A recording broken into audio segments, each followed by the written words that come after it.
Ang service crew mula Calamba sa Laguna na si Darwin, batak sa trabaho.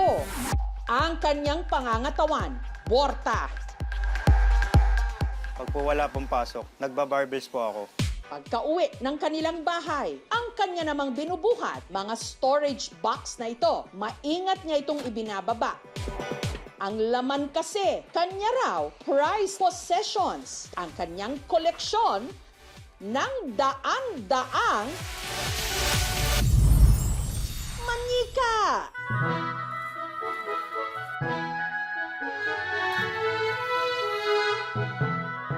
Dito po nakalagay yung mga brand new po. Ito po yung paborito ko sa lahat, yung Ken po. Ito naman po sa may black po. Dito po yung mga pre-love po. Ganito po yung buhok niya kasi po napaglaruan na po. Nabili ko na po ito, putol na po yun talaga yung buhok niya. Tapos rubber legs po siya, nabibend.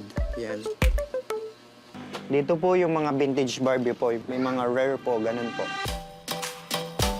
Ito po yung pinaka-paborito ko. Dalawa po sila.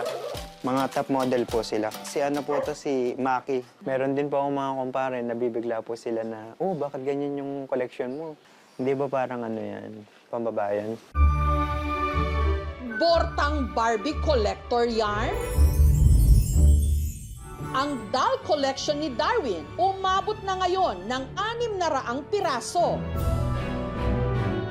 Ang isa sa pinakaunang manika na kanyang binili, isang Barbie Extra na kilalang fashion icon. Ito po yung una kong nabili sa sahod ko po na 3,000 po. Galing po sa pagod hirap ko po. Para naman maka-score siya sa mga rare na manika, sumali pa si Darwin sa isang Facebook group ng mga nagba-buy and sell ng dolls. Nakakita po ako ng mga rare po na Barbie.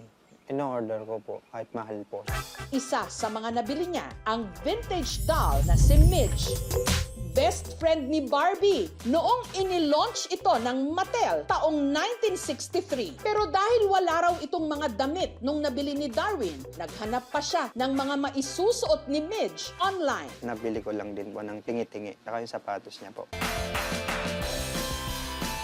Meron din siyang Barbie and the Rockers. Nabili ko po siya sa tao lang, 1K po. Ito po, original po siya na damit, naka-hairstyle po. Napaglaruan na po ng mga bata, na may mga kagat po siya sa paa. May koleksyon din si Darwin ng mga top model Barbie. Ang bias niya sa mga ito, yung Bob Mackie Barbie doll na idinisenyo ng sikat na fashion designer na siya rin minsan gumagawa ng mga gown sa mga beauty pageant na si Bob Mackie. Gaya na lang daw ng damit na ito na pagmamay-ari ni #1 Barbie, ang kauna-unahang bersyon ng Barbie doll na inilabas ng Mattel taong 1959. Nilagay ko po muna sa ibang Barbie po yung damit kasi po wala pa po kasi po yung dal na po yun. Napakamahal po bilhin. Meron din si Darwin ng mga Pinay Barbie. Made in Philippines yung Mattel sa Bataan po. Dalawa po silang nasa akin. Dahil karamihan sa kanyang mga manika, luma na, alagang-alaga niya ang mga ito. Inaral pa niya kung paano sila i-restore at i-preserve. Kaya po ito po yung napili kong paliguan kasi po gulo-gulo po yung buhok niya. Nilagyan na po siya ng shampoo. Tapos susuklayin na po siya ngayon para ma-straight po yung buhok niya.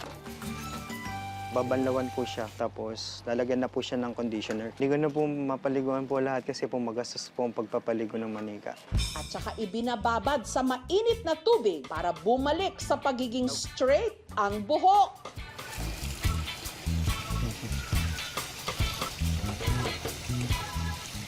Pag tinutuyo ko po, pinapagbago na lang po para mabilis po siya mawala po yung tubig.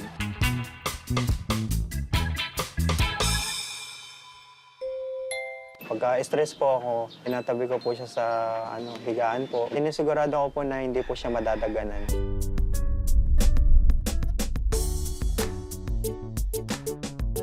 Ang hilig ni Darwin sa mga manika nagsimula nung siya'y maglilimang taong gulang pa lang daw. Na-dengue. Nung siya gumaling na, tuwan-tuwa ang mga doktor. Yung mga nurse po nagbibigay po sa akin ng mga paper doll. Tapos po nung lumabas na po ako, mga kapatid po ako, naglalaro po sila ng mga manika. Tapos kinuha ko po yun. ako na po naglalaro.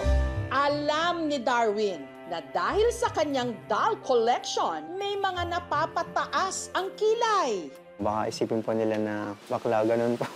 Para po sa akin, ako po, lalaki po, straight po. Wala naman pong masama kung ano po yung hilig po ng tao. Yun naman po. Kahit nga po babae, naglalaro din naman po ng mga sasakyan. Mga laruan po, wala naman po pinipiling gender.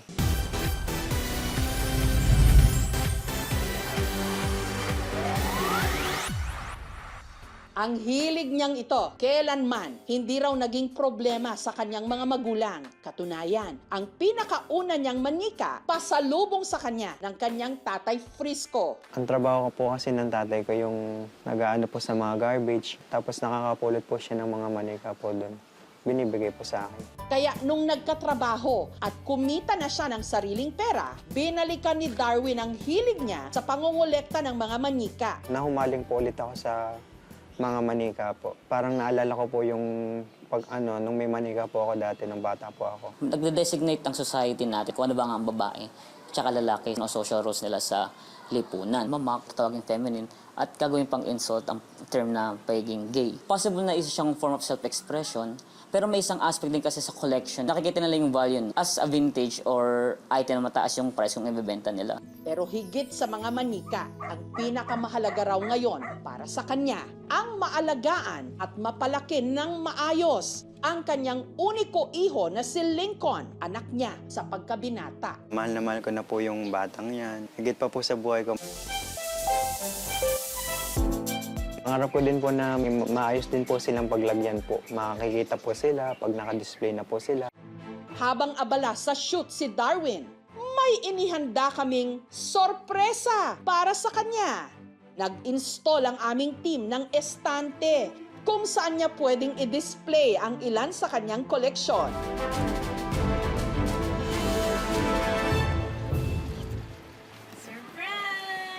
Sarap mo.